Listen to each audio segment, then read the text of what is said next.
guys, welcome to today's lesson. In this video, I'm going to be covering the playing style of Daniel Donato. Daniel is a country guitar player from Nashville who cut his teeth at a young age playing on Broadway with the Don Kelly Band, a band that is famous for taking in young guitar players and sort of kickstarting their careers in Nashville. Since his stint with the Don Kelly Band, Daniel has gone on to release original music of his own. He's been doing some touring in the US recently, and he's built up a very strong following on Instagram, where his videos have gained the approval of guitar greats like Joe Bonamassa and John Mayer. The solo I played in the intro was from one of Daniel's original tunes called Forgotten Days, and you can find that on his debut EP, Modern Machine, available on all the usual platforms. In that solo, Daniel plays a cool double stop lick on a dominant 7th triad. Let's rewind and listen to that once more.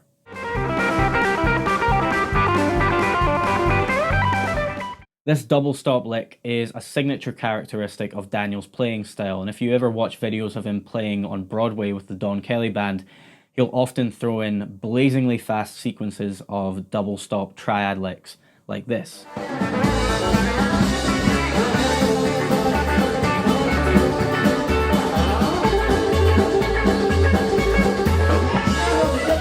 So let's pick up our guitars and take a look at what's happening here. What we're going to go over here is the sequence of triads that Daniel plays over Working Man Blues, which is a country standard, just your usual 1-4-5 tune, and we'll go over this in the key of A.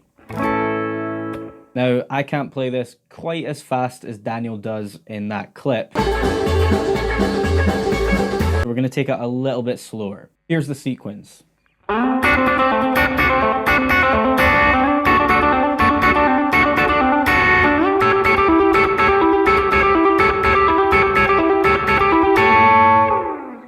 So this starts on the 4 chord, which in the key of A is D, and it ends on the 1 chord.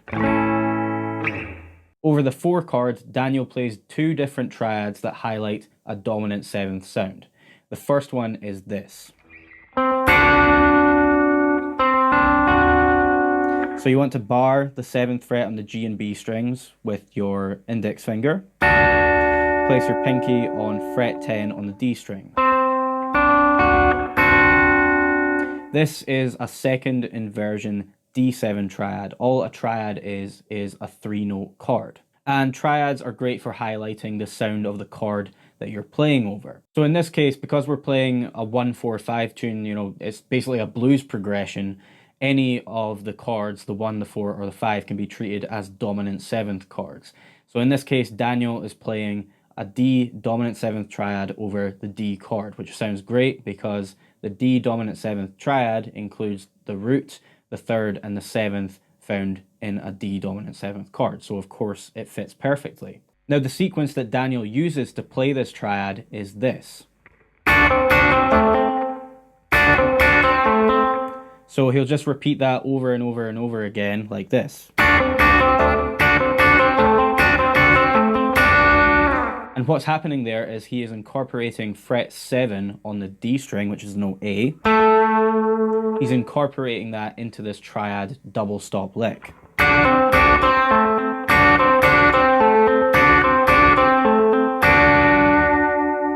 And what's happening technique-wise throughout this sequence, regardless of which triad we're playing, is I am hybrid picking the G and B strings with my middle and ring fingers. So these 2 fingers here are catching the G and B strings, and then I am picking the D string. So I'm alternating between the 2 basically. So that's the first part. The next part goes like this.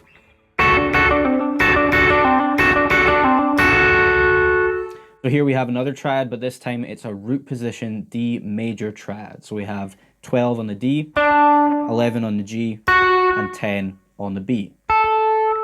But what Daniel does to keep the dominant 7th sound going here, even though we're using a major triad, is he is incorporating the flat 7 of D, which is the note C, which you can find on fret 10 on the D string. So that's really close to this major triad, because on fret 12 of the D string, it, of course, is the note D.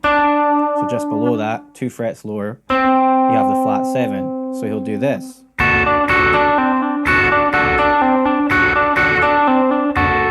And again, continuing to alternate between pick and fingers. So you're using your fingers to pluck the G and B strings, and you're using your pick to strike the notes on the D string. So far we have this.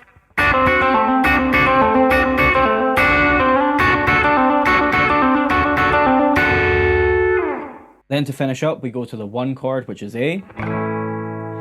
And what Daniel does is he takes the second inversion dominant 7th triad that we used here over the 4 chord, and he plays that same second inversion dominant 7th triad over A. So to do that, you want to bar the 14th fret with your index finger on the G and B strings, and place your pinky or your ring finger, whichever is most comfortable for you, on fret 17 on the D string. And then you apply the sequence to that triad inversion as well. And you just want to stay on that same triad inversion for the duration of the 1 chord. So you'll find that you'll be repeating the sequence a few more times than you did when you played that same triad inversion over the 4 chord.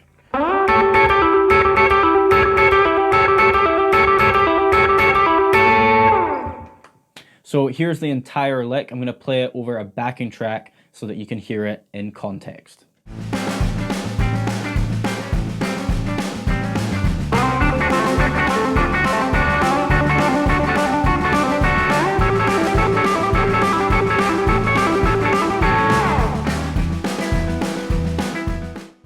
Now there is one other way that Daniel will play this lick which I want to show you before I go, but before I do, if any of you watching this want to know how to play dominant 7th triads and major triads and minor triads, the sorts of things that we're looking at in this video, if you want to know how to play those all over the guitar neck on all 4 string sets, and you want to know how to actually apply them to your lead and rhythm playing, then check out the links in the description below. I've got 50% off coupons available for my online guitar courses, Bulletproof Guitar Player Parts 1 and 2. In Part 1, Master the Fretboard, you'll learn all about the sorts of triads that we've been looking at in this video today, as well as several other music theory concepts that you can actually apply to the guitar in real-world scenarios.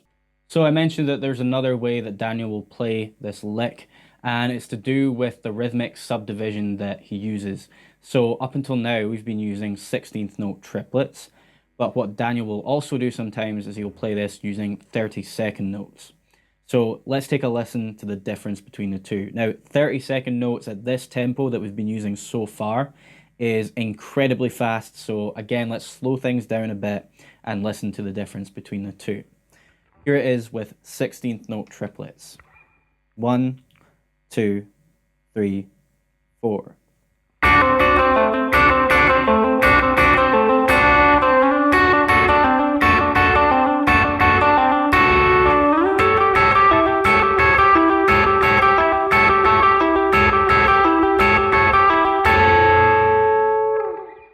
And here it is with 32nd notes. 1, 2, 3, 4.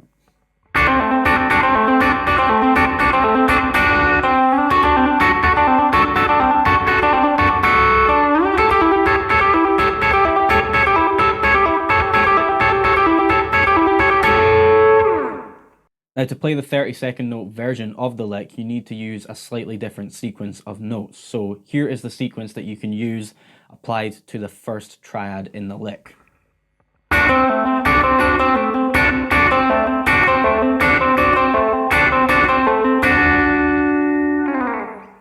And all you need to do for the rest of the lick is just apply that same sequence to the other 2 triads.